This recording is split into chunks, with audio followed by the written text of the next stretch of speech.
Hello students, इस question में हमें प्रोडक्ट बी फाइंड करना है।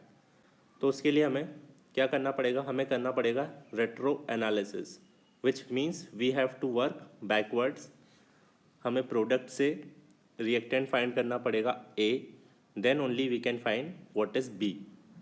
तो ए की जब हम रिडक्टिव ओजोन एनालिसिस कराते हैं तो हमें कुछ प्रोडक्ट मिलते हैं। उनकी हम रिएक्शन जब कॉन्सेंट्रेटेड केओएच से कराते हैं, we will get these two products, which is alcohol and salt of acid. So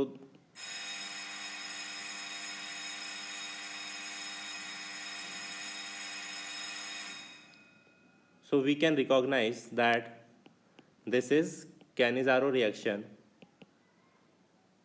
when two aldehyde group with no alpha hydrogen react in presence of concentrated base, we will get alcohol and salt of acid. तो हमारे दो aldehyde ये रहे होंगे, इनकी अगर हम concentrated KOH से रिएक्शन कराते हैं, then only will get these two as our products. So and ये दोनों प्रोडक्ट हमें कब मिले? When we are doing reductive ozone analysis of ए।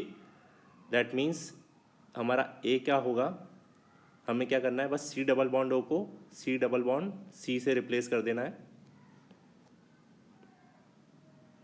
सो ये हमारा ए रहा होगा।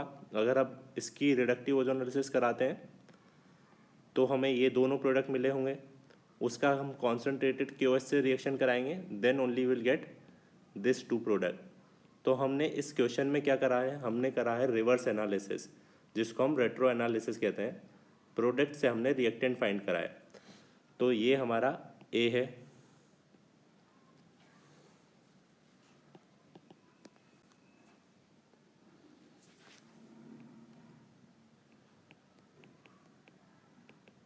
अब इसकी हम रिएक्शन करा रहे हैं HBr which is electrophilic addition to alkene. Carbocation बनेगा which will rearrange by 1,2-methyl shift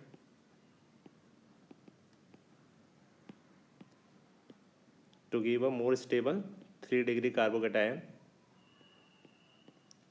और उस पे Br माइनस अटैक करेगा to give us our product B. So this is our B, which is option B. Thank you.